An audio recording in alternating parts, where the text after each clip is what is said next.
توی این ویدیو قرار 10 تا آیتم ناشناخته و کمتر شناخته شده ماینکرافت رو بهت بگم. پس بزن بریم سراغش که 3 تا آیتم آخر رو والا کمتر کسی میشناسه.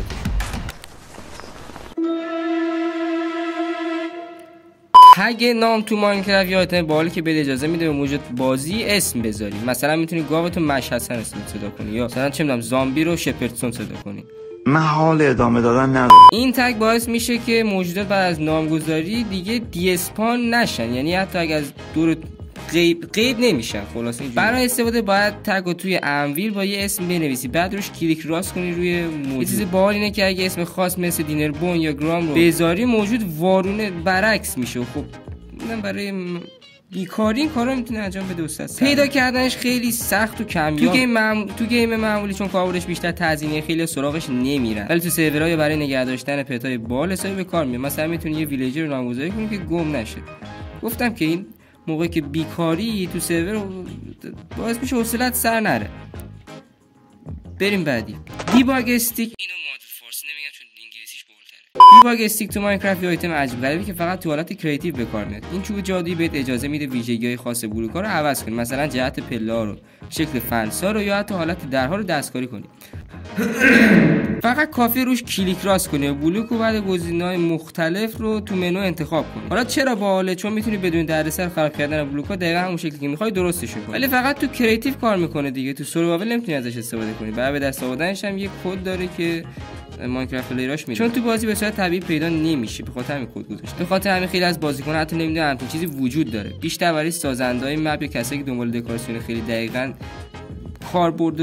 کاربردش برای اوناست، چون فقط تو کریتیو تو گیم معمولی به کار نمیاد، کمتر سراغش میره. خلاصه یه ابزار خفن برای خلاقیت و کنترل بلوک‌ها. اینم باحال بود دیگه. بریم بعدی. قطب نمای بازیابی تو ماینکرافت یه آیتم باحال و خاصی که میتونه جون گیمر رو نجات بده. این قطب نما بهت نشون میده آخرین جایی که توی بازی مردی کجاست، یعنی دقیقاً همون نقطه‌ای که آیتماتو ول کردی و نشون میده. برای کسایی که تو حالت هاردکور یا سرورهای سروایوال بازی میکنن نمیخوان آیتم‌ها رو نشون گم کنه، اصلا به درد میخوره. برای ساختنش باید 4 تا اکو شارک پیدا کنی. میگم شارک، باید 4 تا اکو شارک که توی انشن سیتی پیدا میشه رو پیدا کنی. یه قطب نمای معمولی توی میز کاردستی از قبل که داشتی ترکیب، چون توی اکو شارک خیلی نادره، فقط توی دیپ داگ گیر میاد. به دست آوردنش یکم چالش داره. اگه نمردی خدا رو شکر میتونی بسازیش دیگه. اینم همین بود کاربردش، چیز خاصی دیگه نشه. اینم گفته بودم توی اون ویدیو قبلی که کاربرد نداره، ولی اینم کاربرد داشت متاسفانه دیگه. اینم باحال بود. تیر طیفی تو ماینکرافت یه تیر خفن و خاصه که یه افکت باحال به دشمنات میده. وقتی یه تیر به موجود بازیکن بزنی برای 10 ثانیه افکت گلوینگ میگیره که یه حاله دورش درست میشه، حتی از پشت دیوار هم میتونی ببینی. این تو پی وی پی یا شکار دشمنای مثل اندرمن تو تاریکی خیلی به کار میاد. برای ساختنش نیاز به 4 تا گلوستون داست که اینو دیگه اینم پیدا نکردم مود فارسی دیگه. یه تیر معمولی داری که تو میز مود فارسی شادم اومد آجی. پودر طلایی بگیم بهش. تیر معمولی داری که توی میز کاردستی درست میشه. میز کاردستی رو داشت. چون پودر طلایی فقط تو ندر پیدا میشه، ساختنش یکم گرونه، به همین خاطر کمتر سراغش میاد. تو مبارزه با باسای توی سرورهای چند نفر حسابی میتونی دشمناتو لو بده. پیدا کردنش به صورت طبیعی تو چستا خیلی نادره، پس معمولا باید خودت درستش کنی. برخلاف تیرای افکتور دیگه این یکی فقط افکت گلوینگ داره، ولی همینش هم کلی باحاله چون کاربردش خاصه و تیرای معمولی هم ارزون تره. خیلی ازش غافلن. بریم بعدی. بلوک عسل تو ماینکرافت یه آیتم چسبنده باحاله که حسابی میتونه گیم رو جذاب کنه. این بلوک زرد و چسبنده از ترکیب 4 تا بطری عسل تو میز کاردستی درست میشه. وقتی روش راب بریم 300 چسبناک سرعتتو کم میکنه و نمیذاره بپری، انگار توی عسل گیر کردی.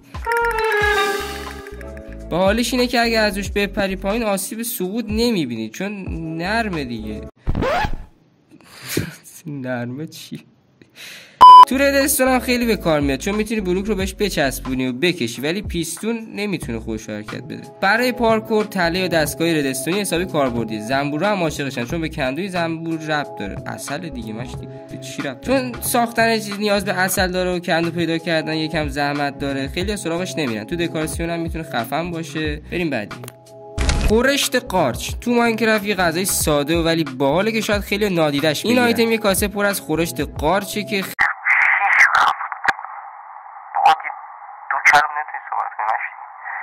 شیش واحد گرسنگی و 72 دم واحد ساتوریشن پر میکنه، یعنی حسابی سیرت میکنه. برای درست کردنش فقط یه قارچ قرمز، یه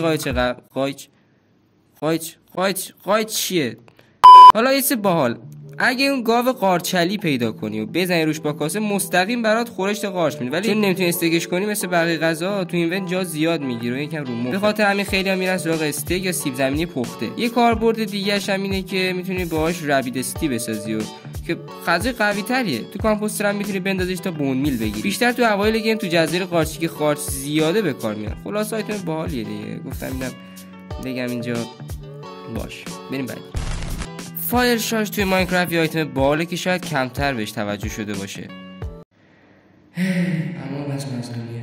این گوی کوچیک آتیشی در اصل جور فندک قوی تره. میتونی باهاش آتیش روشن کنی، مثلا وقتی که میخوای چوب یا TNT رو بسوزونی یا حتی پورتال رنده رو روشن کنی. حالا فرقش با فندک معمولی چیه؟ خب نمیدونم. خوشت اومد. میتونی اینو از دیسپنسر شلیک کنی مثل گلوله آتیشی که بلیز پرت میکنه، هر چیزی که توی مسیرش باشه رو آتیش میزنه. برای ساختش هم نیاز بارود، زغال یا پودر بلیزی داری. اینا که دارم مدل فارسی میگم بلدم، اما برای چاشنی فانش دارم میگم، باز نریزی تو کامنت بهم. یکم گرون در میاد. به خاطر همین خیلی‌ها ترجیح میدن که همون فندک ساده رو استفاده کنن. تو گیم بیشتر تو سرورهای PvP یا طلای خودکار باش میسازن، چون از دیسپنسر که شلیک کنی حسابی قشنگه. همین دیگه. بریم بعدی. چاروس فروت تو ماینکرافت یه آیتم عجیب و باحاله که توی اند پیدا میشه. این میوه بنفش کوچولو وقتی میخوریش تلپورتت میکنه، چه تصادفی، حالا هر جا دلش بخواد دیگه، به تو ربطی نداره. انگار یه اندرپل ضعیف شده است در اصل. حالا چرا باحاله؟ چون تو موقعیت خطرناک میتونه جونتو نجات بده. مثلا وقتی داری از یه پرتگاه میافتی پایین، اینو رو هوا میخوری یه جا دیگه اسپام میشی. خب چون تلپورتش رندوم. برای به دست آوردنش باید بری اند و از درختای کروس مثل کاکتوسای بنفشن میوه جمع کنی. خوردنش 4 واحد گرسنگی و 2 و 4 واحد ساتوریشن رو پر میکنه، ولی غذای اصلی به حساب نمیاد چون فقط تو اند پیدا میشه. کاربردش خاصه، خیلی خب سراغش نمیرن، یه خوردم ریسک داره. خب بالاخره یه نکته باحالش هم اینه که اگه توی یه فضای تنگ بخورش ممکن تلپورتت کنه تو موقعیت‌های عجیب. خلاصه آیتم باحالیه دیگه. بریم بعدی. معجون ماندگار تو ماینکرافت یه آیتم خفن جادویی که حسابی میتونه بازی رو باحال کنه. این معجون مثل معجونای اسپلشه، وقتی پرتش میکنی یه ابر افکت درست میکنه که چند ثانیه میمونه و هر کی توش بره افکت معجون رو میگیره. مثلا لینگرینگ پوشن اف هلینگ رو میتونی یه گروه با هم درمان کنی، چند نفر همزمان میتونی درمان کنه. برای ساختنش باید یه دراگون برید برای ساختنش باید نفس اژدها با یه معجون اسپلش توی بریوینگ استند ترکیب کنی که مدل فارسی پیدا نکردی. نفس اژدها فقط توی فایت اژدها گیر میاد، یه خورده. به خاطر همین ساختش یکم دردسر و گرونه. تو PvP هم یا دفاع از پایگاه خیلی به کار میاد، مثلا یه ابرسم درست کنی و دشمناتو اذیت کنی. چون گرونه و کاربردش خاصه خیلی سمتش نمیرن و معجون معمولی رو ترجیح میدن. میتونی ازش برای ساخت تیرای افکت دار هم استفاده کنی. تو سرورهای چند نفره تله خودکار حسابی میدرخشه. آیتم باحالیه خلاصه دیگه. بریم بعدی.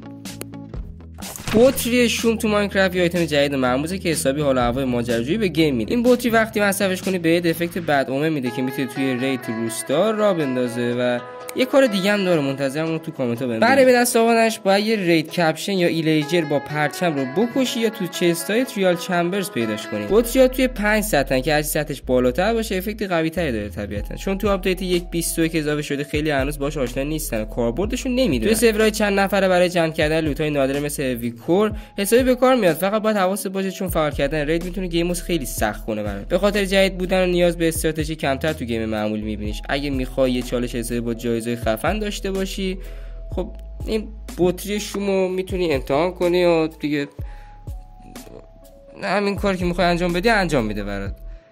اینم باحال بود. نه باحال بود و برای قبل گفتم اینم خوب بود. بریم بعدی. خب آقا دمت گرم که تا اینجا ویدیو همراه من بودی. اگه برای ویدیو بابا آخر ویدیو رو دیگه خراب نکن. اگه از ویدیو خوشت اومد و فان بودنش و کلا باش حال کردی، خوشحال میشم که ویدیو رو لایک و چنل رو برای حمایت از من یا بهتر بگم از ما سابسکرایب کنی. و اگرم نکردی که فدا سرت، مهم نیستش. این ویدیویی هم که میاد رو سفر یاد نره ببینی، چون این ویدیویی که الان ساختم خوشت نیامد از این یکی دیگه طبیعتا با خوشت بیاد. یه چیزی هم بگم، این که من توی ویدیوها این معادل فارسی میگم برای مثلا آیتم های ماینکرافت یا مابا رو معادل فارسی میگم جهت فان. باز نه انگ نوب بودن به من بزنید تو کامنت ها، اینا رو برای جهت فان میگم. دمتون گرم، خیلی مخلصیم. تا ویدیو بعدی، خدا نگهدار.